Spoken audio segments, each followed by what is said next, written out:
Welcome to the Resilient Recruiter Podcast. I'm your host, Mark Whitby, and I'm really excited to be joined today by Kyle Winterbottom. Kyle's the founder and CEO of Orbition Group, an award-winning talent solutions business.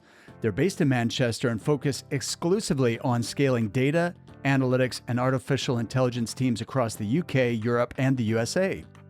Kyle is also the founder and host of the Driven by Data community, which is comprised of three components: the Roundtable, the podcast, and the Mentorship. Really interested to learn more about all that. Kyle, welcome. Thanks for being here. No problem at all, Mark. Thank you very much for having me. A pleasure. Fantastic. So it's fun interviewing a fellow podcaster, and I can already see and hear that you've got a great setup there. So you were referred to me recently by Alex Cook, who's been on the show. And when he mentioned you to me, I was like, I know that name. And then I realized we were already connected on LinkedIn and had exchanged a few messages back and forth. But how do you know Alex? So Alex, at one point in time, several years back now, used to report into me at a search business that we were both at. So I ran the practice basically, and he was one of the very strong up-and-coming performers who's obviously gone on and done absolutely fantastic things in his own world. So yeah. Absolutely. Yeah. What a great guy. Really enjoyed my conversation with him very recently on the show, actually. So folks should definitely check that episode out. So, Kyle, how did you get into recruiting in the first place? Oh, standard story, Mark, to be honest with you. So my background is, I guess I come from a sporting background. So I played professional sports at an early age, came out of that, went to university, ended up in the US on a soccer scholarship, came out of that, went into direct sales, came back to the UK, and the age-old story of, applying for sales-related roles, was interviewing with a rec to rec and didn't realise it was a rec to rec, and then ended up joining S3, as many do, and yeah, that's how I fell into it, like many, I guess. Fantastic. And yeah, a lot of entrepreneurs have come out of S3. So Kyle, you launched Orbition in 2020. Could you share your journey? And in particular, I'm interested in how successful you've been at creating a community and leveraging content marketing to really establish yourselves as an authority in the data and analytics space. Yeah, absolutely, Mark. So I think I was fortunate that where I'd worked before starting Orbition had given me, I guess, free rein, if you like, to maybe try something a little bit different in terms of approach. And, that certainly helped me with the confidence of going into launching the business that, there was a way I could be successful that was beyond the traditional, hammering the phones, specking CVs, kind of flying through switchboards, et cetera, et cetera. So 2020, an opportune time for me, and I guess on a personal level, obviously the pandemic had hit. There'd been a bit of a slowdown with recruitment from a big client base of ours, and it was a case of really we'd pivoted to start looking at other areas across Europe that maybe weren't as impacted or didn't seem as impacted at that time. And to be completely candid with you, it was a case of, well, I'm starting to build something again from scratch, new market, back to the drawing board of mapping the market, hiring managers on the system, so on and so forth. And I guess I'd always known that at some point in time I wanted to do this, and it just felt like if I'm going to do it, now is probably the right time. It was nearing the end of the year, and I kind of felt, I've got about a quarter, 3 or 4 months to kind of really start to build something so that when the new year comes and hopefully, lockdowns are lifted, I was in a good place to kind of, kick on from there, really. So that was the kind of genesis of starting the business at that point in time. And I guess, as I said, the whole kind of community concept and content marketing piece had really had a trial run, unbeknownst to me, in my former role, and had proved that it could work, and, was a very successful mechanism of kind of creating brand awareness and visibility within that market, which obviously then, helped me kick on when I launched my own business, because I guess the benefits were I was already fairly well known from doing that historically before, and I guess we've just taken it to a whole new level here. Amazing. So could you just kind of like walk me through how that kind of evolved? So we're in, I guess it was September 2020, and you've just opened the doors of your brand new business, Orbition. How did things evolve in terms of, like, was that the strategy from the very beginning to have this kind of community and content, focused business, or like, what was the progression? Yeah, absolutely. So the I guess the genesis of the start was that we were going to create communities and build awareness via content of the brand from the get-go. And as I said, I'd had a bit of success with that previously. Obviously, we were still in a very strict lockdown at that point, and we didn't end up getting out of that lockdown until April 21, basically.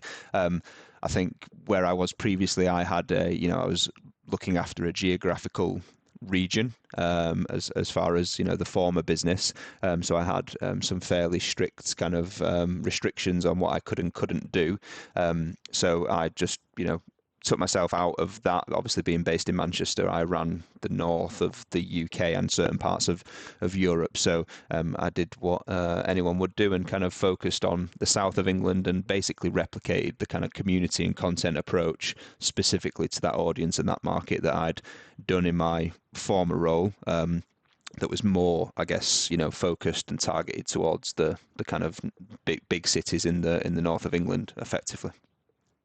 Help me just really understand what was going through your mind at that time. Like, was it literally you said to yourself, "Okay, I'm instead of chasing leads and marketing candidates, I'm going to launch a podcast and host events," or like what did that really involve on a practical basis when you were just launching the business?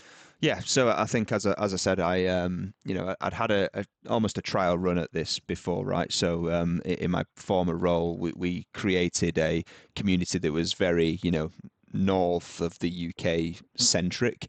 Out of that, then we started hosting events, and I began to see during that period of time that actually, if we're creating these communities, we're putting on these events, we're all about adding value first, that then creates relationships. The kind of work just naturally came from that. So we kind of took the exact same approach. I'd already actually launched a podcast at the previous place that we got about 15 episodes into. So again, I'd already probably had a bit of a trial run at that. So yeah, the doors opened middle of September.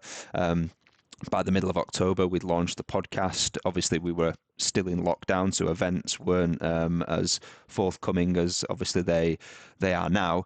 But yeah, I guess the whole premise was very simply, let's create a community of people who will ultimately be potential target customers and buying clients. Let's add a load of value to them, and from there, that'll create relationships that then, I guess the whole premise really, Mark, is give value, give value, give value, and then you almost put yourself in, plain sight, and I guess almost have the opportunity then to ask the question right around how do we work from you. And I guess what's transpired over the last 3 years is that practically all of the revenue that we've made, which has been a fairly significant amount, has come inbound to us through those communities, through that podcast, through the content, through being really visible, et cetera, really.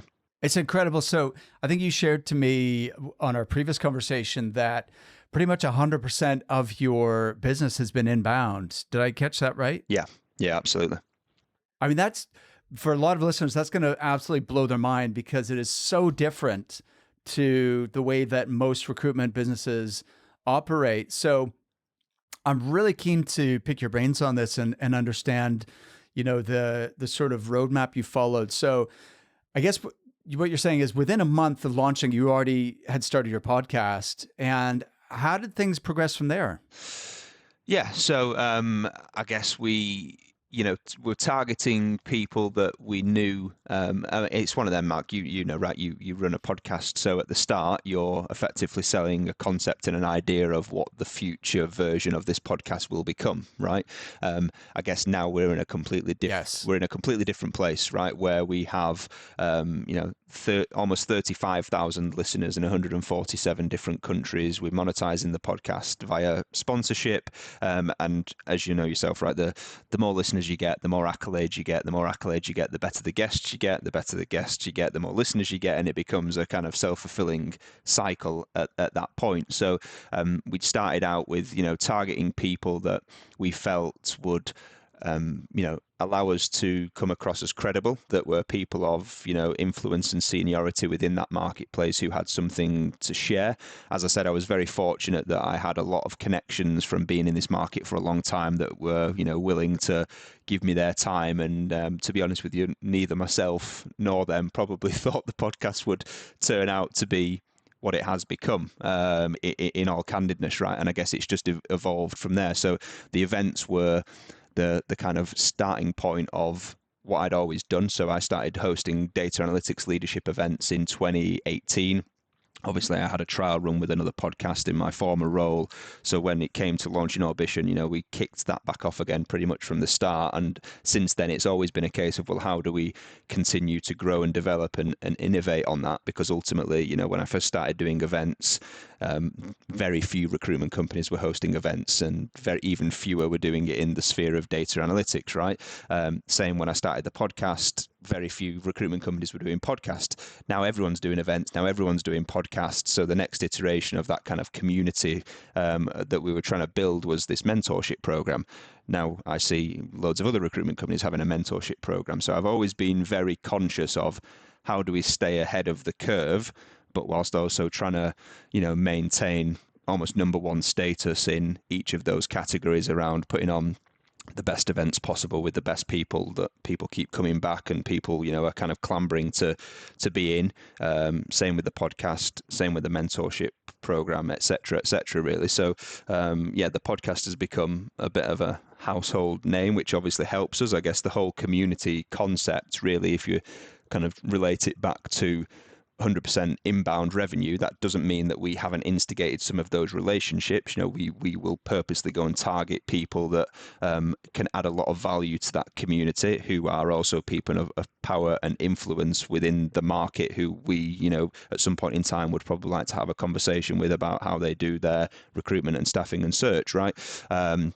But ultimately, once they're in that community, it allows us to nurture those relationships. It allows us to add continuous value to them. And more often than not, what happens, whether it's 2 weeks, 2 months, or 2 years, at some point in time, they typically come to us because we've built that relationship with them. The content marketing piece really kind of runs parallel to that and kind of just reinforces that we are a player in this space because they see our stuff all the time. And, it's again, a lot of value added stuff, a lot of advice, this is what you should be doing, this is what you shouldn't be doing, et cetera, et cetera. So I think those two combined have put us in a really powerful place that, when a senior leader from within our sector is looking at how do we build out our team, whatever the case may be, we are, again, stood in plain sight, and they already have a relationship with us through that community, and they've already got a bunch of value from being associated with us. So it probably just seems like a fairly obvious conversation to go and instigate that, why wouldn't they, I guess, is the premise of it. Awesome. Great answer, Kyle. And so I wanted to recap on a few things that I took away from what you just said. One is the kind of domino effect, or maybe a better description would be the snowball effect of, when you first start it, it's just a concept and you're getting people to buy into, but it becomes a self-fulfilling prophecy because the more successful your podcast is, the better guests you attract, and then everyone wants to participate. So I think that's huge. And the second thing you said that I thought was really interesting is that this is like multi-dimensional. You're first and foremost, you're you said adding value to your ecosystem that you serve. And there's just so much goodwill that you generate, aside from the visibility and the positioning and being seen as an expert and a thought leader and everything else. It's not just that, it's that because you're giving so much value, people appreciate you, and it's almost like you have a relationship with them that goes beyond vendor and, customer, right? And so I think that is huge, is that idea of first seeking to add value.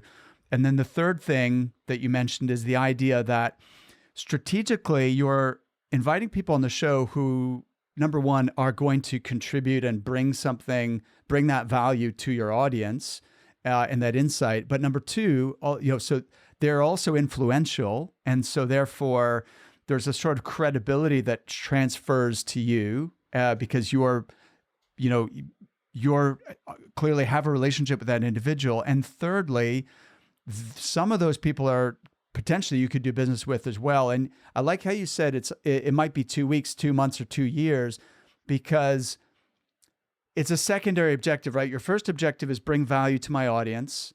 But a secondary objective is build relationships with those people who you have on the show, because they could be referral sources or they could become clients themselves. But it's not like that might happen right away within the first couple of weeks, or it might take months or even a couple of years for that to come to fruition. What's your mechanism, Kyle, for seeking to, without being too salesy, but seeking to turn a podcast relationship into a commercial relationship? Yeah, that's a really good question. I think, to be honest with you, that's probably something that we've not executed on all too well, if I'm being really, really candid with you, Mark. I think we were probably very fortunate. The timing of the launch of our business, right? We probably hit the biggest boom in recruitment history on that we may ever see again, right? So I think a lot of the visibility around our content marketing and kind of positioning ourselves front of mind, the relationships that we already had in place, the value added stuff that we were already doing and delivering, that put us in a really good spot. And our business model is slightly different to a traditional recruitment agency or search firm, in that a lot of it is very kind of partnership model led, so it's often done at scale. So that could be working with a FTSE 100 that needs to hire 50 people over the next 12 months, or it could be a VC-backed startup that needs to hire 4 people over the next couple of months, but it's typically project-led or individual senior appointments typically. And during that period of time, 21, 22, we were just having retained project after retained project after retained project walk through our door. Whilst that was great, we were also in a transitionary period as a business of going from, just me starting the business in my mother-in-law's back bedroom to trying to put process frameworks, structure into the business. Yes, we absolutely capitalized on that period of time. And obviously, the work was inflowing very, very quickly, and in all honesty, probably more quickly than we were able to deliver on, which was why we had fairly significant rapid growth just to try and capitalize on that period of time. I guess the outside of that, the flip side of that now is that, when we came out of that big boom, we were probably in a position where I wished I'd have thought about the structure a little bit more carefully in terms of how do we leverage this great community that we've got, because we'd been in a place where we'd not need to pick up the phone and ask the question, right? Because there was so much work walking through our door on an inbound basis from new clients, right? We were a brand new business, so that was a great period of time. But yeah, I guess structurally, that was probably one of my biggest learnings. I wish I'd have thought about what does the future state and structure of this business need to look like to leverage those relationships that we do have, right? And I guess, it sounds great for all intents and purposes that, you don't need to kind of go outbound to many people. And to be honest, we still don't, but that's something that we definitely should have addressed sooner. But I think to your point about, the time, I think that's a really big point to anyone listening to this. I see so many recruitment and staffing businesses, they go on this journey of trying to create communities, start events, start a podcast, and very quickly they stop because they don't see immediate ROI. And my message to anybody, I get asked about this on podcasts or at events all the time, but it's never an immediate ROI, right? Some of the biggest retained projects we've won, which have been worth, maybe £500,000 as an example, that came from a relationship that we had for 12 months. Right, and if we'd have stopped adding value to that person or that company or those people, that would have never come to fruition. So I think it's definitely value add first, build the relationships, and then you can prosper thereafter. And I think most people, they start, and then because they don't see immediate returns, they just go back to the norm of, as you said, cold calling, marketing candidates, things that they know. Absolutely. Exactly. So Kyle, I want to talk about this first. We will circle back to the idea of, okay, now you have a delivery issue and you have to scale. And then there's been some learnings that have come out of that, especially as the market has cooled in 2023.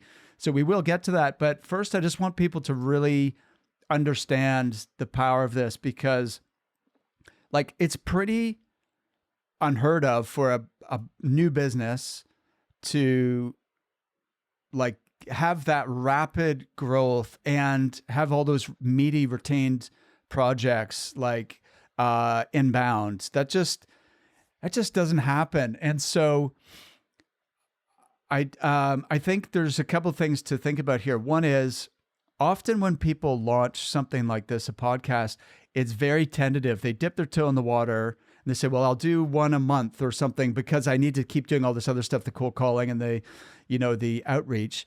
But you obviously accelerated that process. Like how many podcasts were you publishing at the time? Like what was your sort of frequency? So we kicked off the podcast and it went live weekly, and it's been going live weekly ever since. So we've just actually this week launched episode Amazing. 1 of season 4. So we do 50 episodes per season. So obviously that's taken us to 150 episodes. We actually crammed a few bonus episodes in there while we were getting the launch of season 4 ready. But yeah, I think consistency is absolutely key to this, right? And I think this is sometimes where I see organizations get it wrong, is, as you say, they will dip their toe in if I've got time because I've got client calls to be making, or I've got other things to be doing. And the way I always looked at this, I have to see, Right. and again, I've probably been fortunate that I had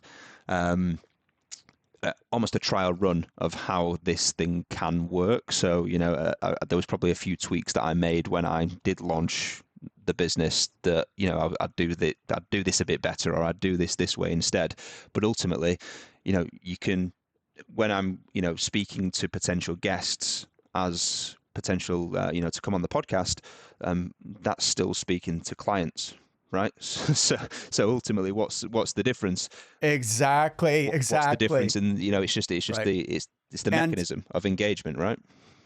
Exactly. So, but I want people to get here. As you said, like that, you want a £500,000 retained project, but there's a lag time of building that relationship over time. But if you're doing 12 episodes a year versus you're doing 50 a year, right? The time to get to the ROI is a lot faster if you're doing 50 episodes a year, right? Because you have like 400% more chances of one of those relationships turning into, a significant client. So moving on from the podcast then, how did that kind of grow into live events and then into, your mentorship and so on? Because as you've said, you've tried to really stay ahead of your competition and be the market leader. So could you talk to us about how that evolved? Yeah, absolutely. So I think the events were what came first, obviously in the previous role. When I started the business, we were in lockdown, right? So physical events probably wasn't gonna happen. So we kind of launched with the podcast fully on the premise that the events would return when lockdown kind of lifted. And I guess what has happened over time is the more successful the podcast has gone, the better the guests of the podcast, and then we could, once they're filtered into that community. So the way we view it internally is that anyone that's doing anything with us, and it spreads beyond just the events, the podcast or the mentorship. Now, we do a lot of other stuff like guest articles and white papers where people will contribute towards that, like LinkedIn Live interview series around a specific sector or whatever the case may be. So anybody that's contributing in any capacity with us on one of those community related initiatives, we just view that as this is our community, and obviously we try to add value to that. And obviously what you find is that there's certain people that will get involved with all aspects of it, right? So there are people that come to the events, they have been a guest on the podcast, they are a mentor in our mentorship, they've done guest blogging with us, they've been on a LinkedIn Live with us, etc., etc. So there's, not every community member is created equally. I think that's also something else to consider. But I think in terms of facilitating, how do you kind of stay ahead of the curve? Obviously, as soon as lockdown was lifted, we brought the events back. Obviously, the better the podcast has gotten, the better the guests have gotten, the better the events have become. And we've had comments from people that are very active in the event space in our industry who have actually said that our events, in their opinion, are better than some of the events companies that put those big events on, right? I was just going to say, in terms of the actual quality of person in the room, like the level of seniority, being able to bring that's such a group of influential figures into one room together. We've had comments that have said, even X event company can't do that, as an example. Amazing. What is the nature of these events? Like, what's the sort of format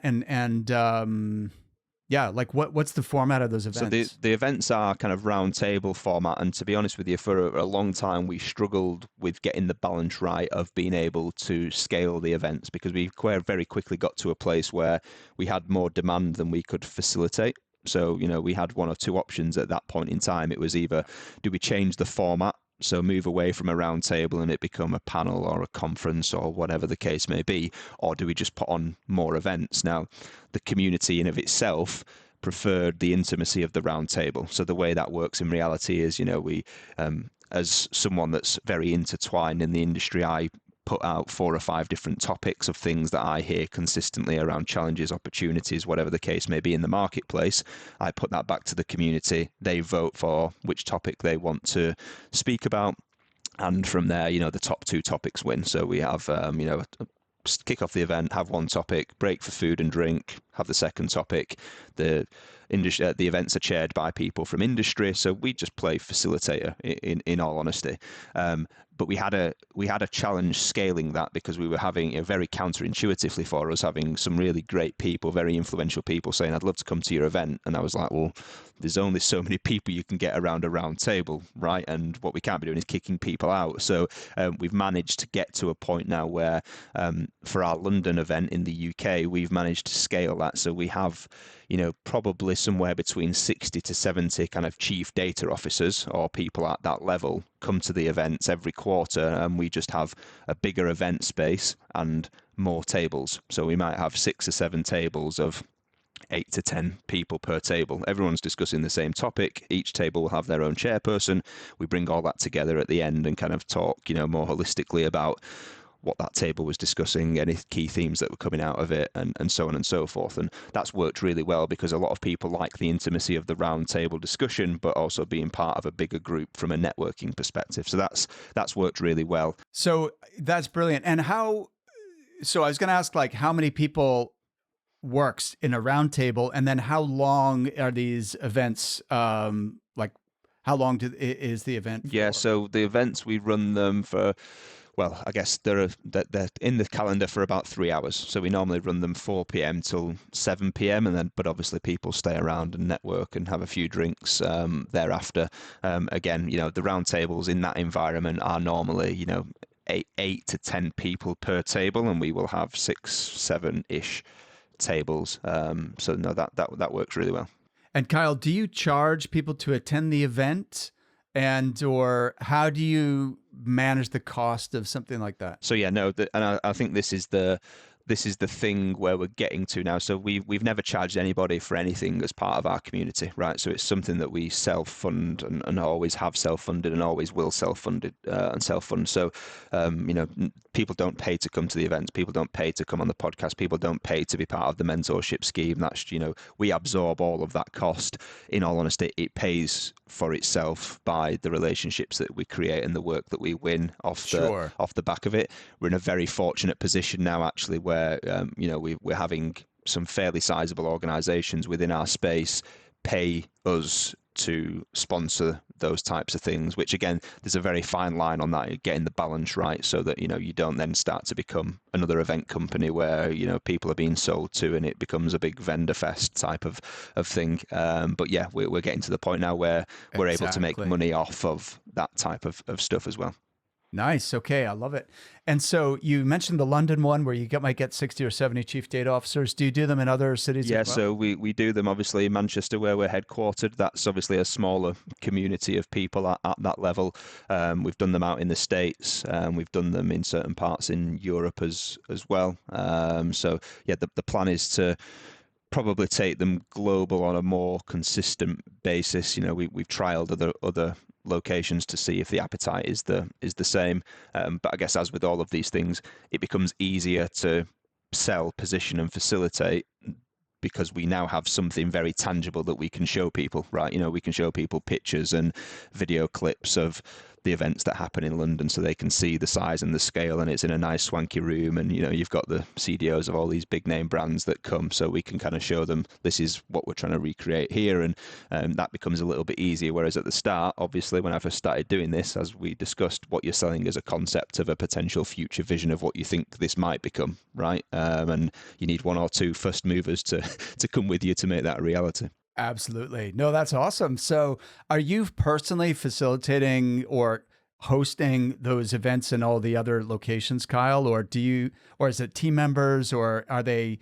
like, how do you orchestrate that when you're based in Manchester? Yeah, so I do most of the hosting alongside my colleague Kat, who's the kind of global head of brand for us. She actually comes from an event background, specifically within our industry sector. So to be honest with you, she joined the business at the start of this year, and she's been absolutely brilliant at kind of professionalizing a lot of what we were already doing.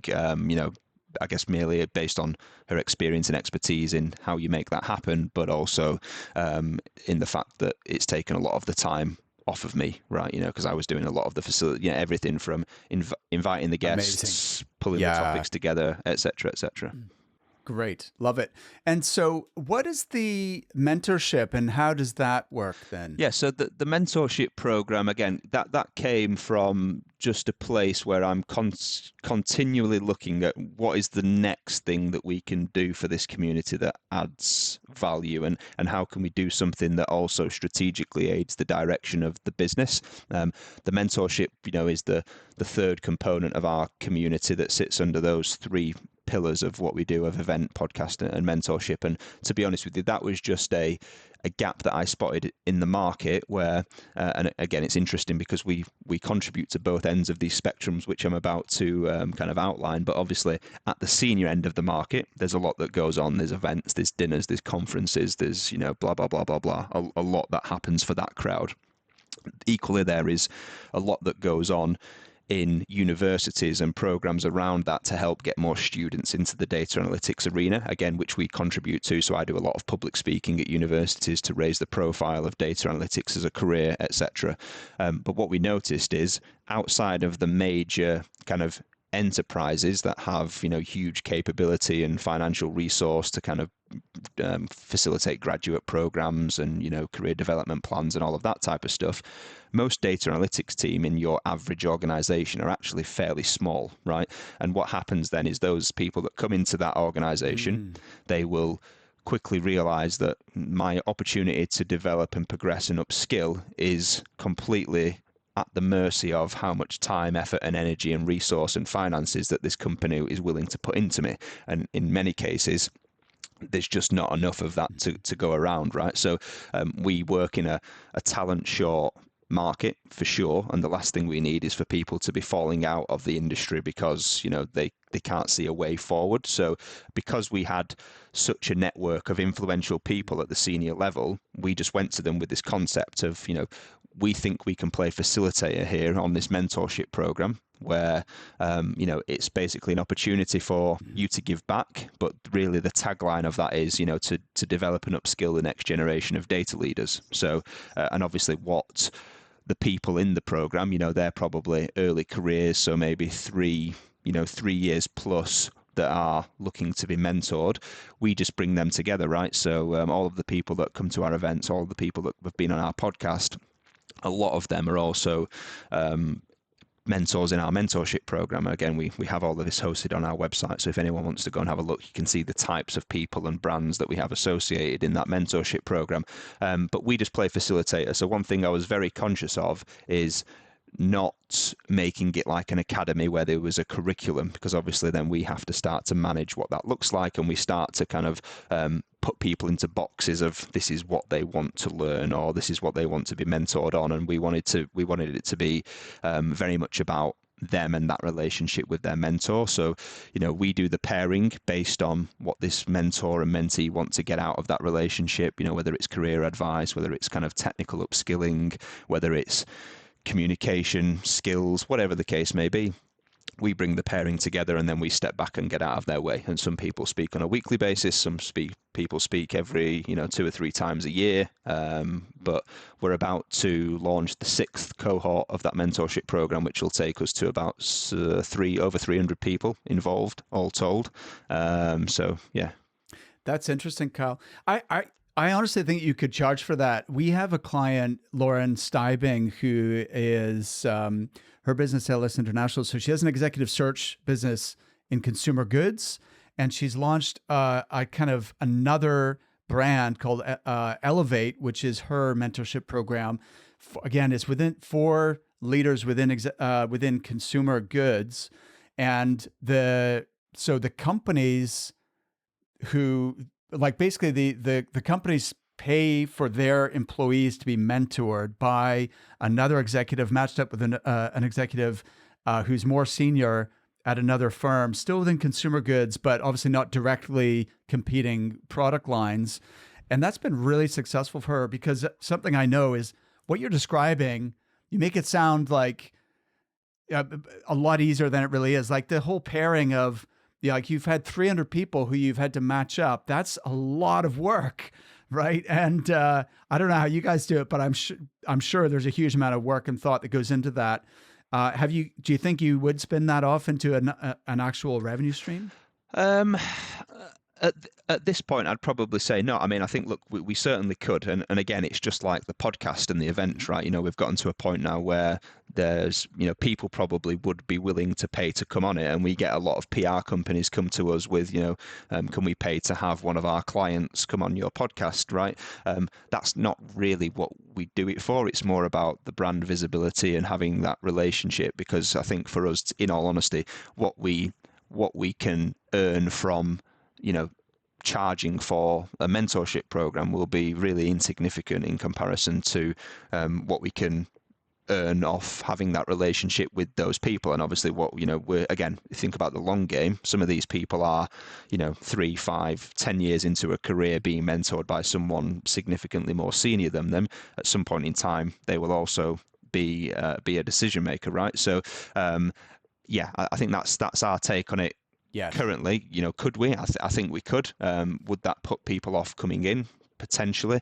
But again, I think it's all good stuff in terms of being able to go and engage the right types of people, whether that be, potential target clients or whether that be potential target candidates. We have mechanisms beyond just, I've got a job, are you interested? Or we're a recruitment company, can we work with you? Right. And I think that's really been the reason. I get it. I get it. It's the long game. And those people, I mean, no question, 300, you've just created 300 brand ambassadors for Orbition, right? And so, and as they develop in their careers, you're going to place them, or they're, going to become hiring managers. And there's no way that if you play that correctly, that they're going to go to your competitors, right? You've kind of got those lifelong relationships now.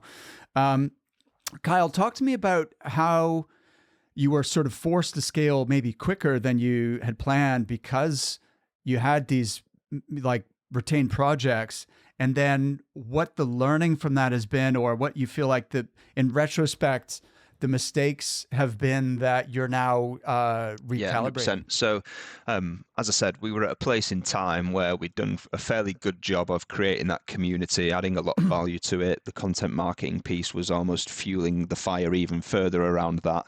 And we were having a lot of these retained projects walk through the door. Naturally, at that point in time, we were, less than a year old, right? So we had to grow by demand rather than design. And at that point in time, it was absolutely the right thing to do to capitalize on it. So, and still very much to this day, I'm still very much the face of business development and sales and honing a lot of those client relationships. But what that meant was that, when we got probably to the start of this year, I looked around the business and we'd gotten to kind of 13, 14 people. And there was myself, a couple of people from a content and marketing perspective, and then everybody else in delivery, right? And I'm sure it's probably a story that you've heard very frequently all year, Mark, right? A lot of people were just trying to capitalize on that moment in time and probably don't regret doing so because it probably was the right thing to do. However, the learning out of the other side of that has been, we got to the start of this year and actually the business wasn't then fit for purpose structurally for the market environment and conditions that we now have, right? And I think that's where I wish I'd have probably paid a little bit more attention to that earlier, so that we obviously that boom was never going to last. And I'm not too sure what it was like in other industry and markets, but in our industry it was just insane. Salaries were hugely inflated. Anyone with a pulse was getting hired. It was a time to kind of make hay while the sun was shining, right? But I guess that was never going to last. And I think we wish that we'd have thought more about this in terms of, well, when we come out of the other side of this and all of these retained projects aren't walking through our door at the scale or volume that they were, how do we go about leveraging this great community that we've built? Because we were, up until that point in time, at the mercy of whatever came knocking on our door, right? Which was a nice problem to have, that there was a lot of knocks at the door, but equally we'd not really set ourselves up structurally to say, well, okay, when they're not knocking at the door as frequently, how do we go about leveraging that community from a sales perspective? And effectively, I became the bottleneck in the business, right? Because there's only so many mouths I could feed. During 2021 and 2022, that was significantly more mouth than it is now. So I think that's been the thing that I've learned. Do I regret it? No, because I think, as a small business, we had to capitalize on that moment in time. But I wish I'd have probably paid more thought to, this is going to end at some point, and actually when that does end, the business structurally won't be set up to kind of succeed in the market conditions that we will then have, which has been a large part of this year, is kind of restructuring that to get that right, I guess. 100%. It's interesting. You use the expression grow by demand rather than grow by design. I'd say the majority of recruitment businesses grow by demand, right? There's, we're getting a lot of work from this client, so let's hire a recruiter to help us deliver to that account. And it's sort of like quite organic rather than by design, and where you're strategically thinking about, okay, here's the vision, this is where we want to get to. Let's reverse engineer that. How are we going to make that happen and be intentional about it? But obviously, you did very well out of those couple of years. It sounds like you've gone through some growing pains, which is normal.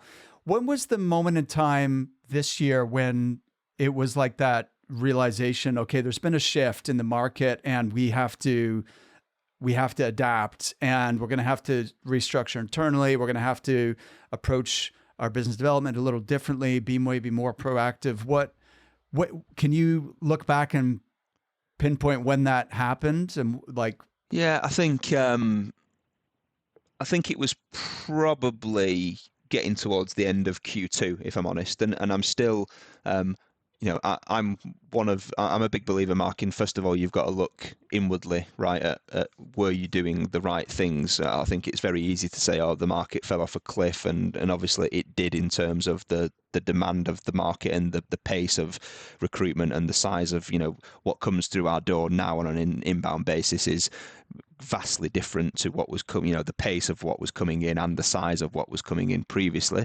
But equally, I think because we'd not because we'd not focused on being set up for what would become a normal market, in quotation marks, right? I kind of feel that we're also responsible for that. And I think it was hard to actually pinpoint, is this a market thing, or is it just, the market has normalized and we aren't set up now to operate as effectively as we were before because the market conditions have changed. So I think I was almost a little bit blindsided by that, is that I couldn't pinpoint, is it a market thing or is it an us thing? And I think it was probably a combination of the two, really.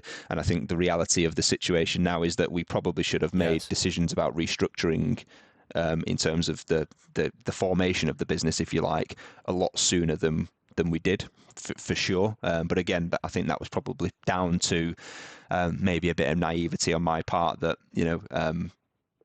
not that the market was ever going to last like that forever, but was it a case of that it was an us thing, not an external thing? And I think, as I said, it's probably a combination of both, to be completely candid with you. Yeah, absolutely. So I guess at your sort of full peak, you were at 13 people. How many people so are we're on back the team to now? 7 now, and I guess rehiring more strategically into different types of roles. We've gone through a bit of a process internally around kind of grouping certain types of roles together between delivery, kind of client partner type roles, and then kind of fresh new sales type roles. So we've gone through a bit of an exercise on that and are now kind of rehiring back into those roles. Yeah. And so is that the approach? It's kind of like a factory style model rather than a 360 model where you have people who are either delivery or sales, or like what are the different roles available that you're So I hiring think in? we've I personally think that the 180 model is the best for scale, given that the business model that we have, given it is project led. Because obviously, we probably have fewer clients, but our relationships and the agreements that we have with them are much deeper, right? So it's not like what we don't get a lot of is ones and twos of hiring. It's, the probably average size project that we get from your typical client is probably about 8 hires. And that could be, we need 8 people right now, or it could be we need 8 people over the next 6, 12 months. Obviously, some are really large in terms of a 40 to 50, almost like mini RPO type of model. Or then you have the single senior leadership type role. So we do a lot of partner hiring for consulting and advisory firms, or kind of chief data officer, VP, director level, for which obviously are fewer and further between in terms of volume. So I think the 180 model serves us best for that. I think the reality of that model, of the actual, the team structure with the business model we have, is that there can be peaks and troughs, right? And I think that is something that we've probably tried to get the balance right on, because all it takes is for us to win 1 or 2 big projects, and then I'm sat here thinking, okay, well, we need to hire more delivery people. Equally, then when those projects finish or fall off a cliff, if we're not replacing kind of almost in time, then you're like, okay, well, we've got a delivery team here now, which is probably being underused because we're still waiting for something else to land. And in all honesty, I'm still the person that's out there doing the bulk of the client work in terms of bringing these projects in. So it's not been too much of an issue in terms of, well, how do you split the roles and commission? Because, obviously I don't pay myself commission, so I'll bring it in, I'll pass it to the delivery team. We have people internally within that delivery team now that are at the level that they can manage that client process, so I can focus more on just bringing new work in. But that's probably been a challenge, is that the diversification of business development for us has been a problem, in that and in all honesty, the challenge that we've had, Mark, and where we're up to with this now, is looking at, well, how do we bring the types of people in with this skill set that we need? We've tried to hire traditional recruiters in in a 360 sense, who prefer the business development side of the role. And to be completely candid, a lot of them have struggled because it is a different model. The sales cycle's longer, the amount of commitment is bigger, the actual the commercials around it are structured completely differently. So we found a lot of people that have come from a very traditional recruitment background have actually struggled because, I guess it's a very different selling approach. It's obviously very solutions orientated, working backwards from a strategy, as opposed to, give me a chance on sending some CVs for that job type of thing. So yeah, I think they've been the key things. Having said that, obviously, if you find someone who's got the talent and the right mindset, then it is something you could 100%. teach someone to do, right? We can certainly teach the people how to do that. And I think, in all honesty, I think it is a mindset thing more so than anything else, right? In terms of the model of how we work, because we are community led. That's a very different approach. If you're approaching someone about, hey, we host these events, we have this podcast, we have this mentorship, we do all of this value added stuff. Are you interested in that? Of course they are. It's often the transition from, well, how do you take that from that conversation into learning about them, their business, what their pain points are, what they may need from a talent perspective over what period of time. Just someone that's got a lot of experience and been in the market for so long, like I have, I'd very naturally have that conversation just exactly like it is a conversation, right? For someone that's more junior that isn't used to that, they see this as a big build-up moment to, okay, when's the transition to the sales call, right? And it's like, it doesn't need to be like that. And I think that's the thing that we've found people struggle with, that is also quite hard to coach, because it's more of a mindset thing of you just having a chat with another human being, be curious and interested about them. You're offering them a load of value. You're already building rapport through that mechanism. Just have a chat with them and the rest will just come, right? But I think that's been the challenge for most people is the mindset. Yeah, no, I can totally get that, I guess. So that's the next chapter for Orbition, is figuring out how to remove yourself as the bottleneck to growth from a business development and client acquisition point of view. Are there any other significant changes that you've made in order to guide your business through its next chapter?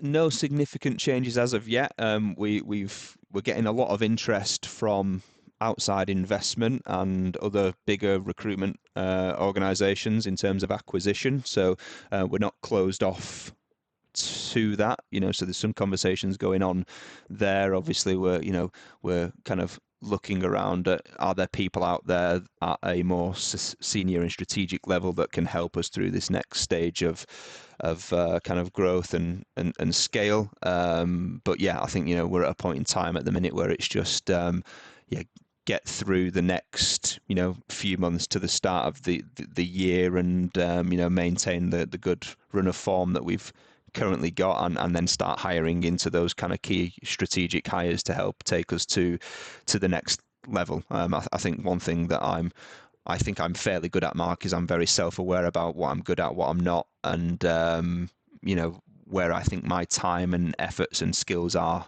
best served. So that's also kind of we're talking to people about that who we may think have kind of a skill set that can complement mine in terms of more of the operational side of the business, probably.